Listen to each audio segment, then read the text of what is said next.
Je m'appelle Martin Berger. On est présentement à Saint-Aimé, sur une ferme familiale de 75 hectares, 3 cultures principales, maïs, soya et foin. On a encore de la production laitière et maintenant, on est accompagné de la production ovine.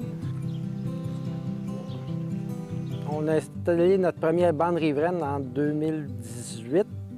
Depuis 2019, je siège sur le comité ALUS. On a commencé à parler des espèces en péril justement en comité ALUS. Puis quand on me parle du goglu des prés, je dis attends un peu, j'en ai chez nous. Fait que première année d'observation, bien, quand on fauche, veut pas, on fait lever les oiseaux avec la faucheuse. Puis là, les petits suivaient les parents, mais les mouettes en arrière, ils ramassaient les petits. Fait que les petits volaient pas assez vite pour se défendre contre un autre prédateur. Fait que c'est là que l'idée de la fauche retardée a germé. En retardant une partie où ce qu'ils sont, bien, ça leur permet aux jeunes d'être assez adultes pour survivre dans le monde réel. C'est en travaillant avec ALUS qu'on a développé le programme de la fauche retardée. Virginie Durand, je suis conseillère en agro-environnement à la Fédération de l'UPA de la Montérégie. C'est un projet qui a débuté en 2020. Le nom du projet, c'est Mobilisation de la communauté agricole pour les espèces en péril. L'idée, c'était d'améliorer les habitats de ces espèces en péril en changeant les pratiques, soit des producteurs agricoles ou en créant des habitats chez les producteurs agricoles directement. Donc, on a débuté la pratique de la fauche retardée en 2021. La première étape de la fauche retardée, on fait venir les gens de l'UPA pour délimiter une zone où ce que le goglu va probablement nidifier, parce qu'on est quand même juste au début de juin, ils n'ont pas commencé à faire leur nid. Ah, ça, c'est une femelle? Oui. Fait que là, il y a au moins 3 mâles. Oui.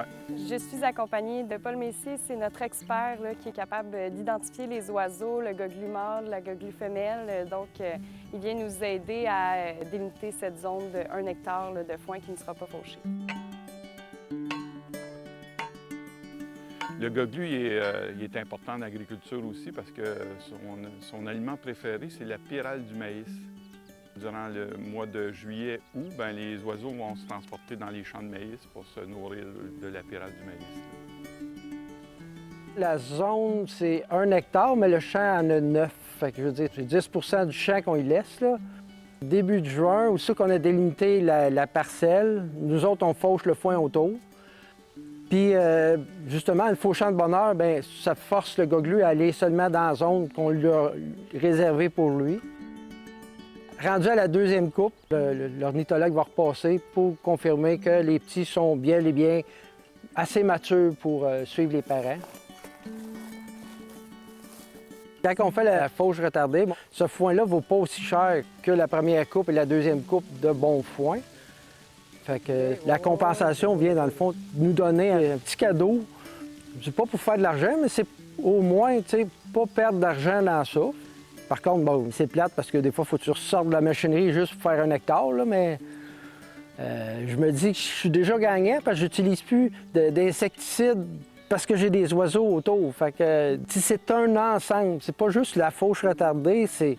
Bon, j'ai des bandes riveraines, fauche retardée, j'ai plein d'actions qu'on fait dans le but d'améliorer notre environnement. Quand je fauche, souvent, je les vois un peu qui se promènent, ils se lèvent, puis ils s'en vont. On les voit, puis après ça, ils réatterrissent dans la fauche. J'espère que mes gars vont dire « Hey, papa, il a fait quelque chose de hot, puis on continue avec cette idée-là. »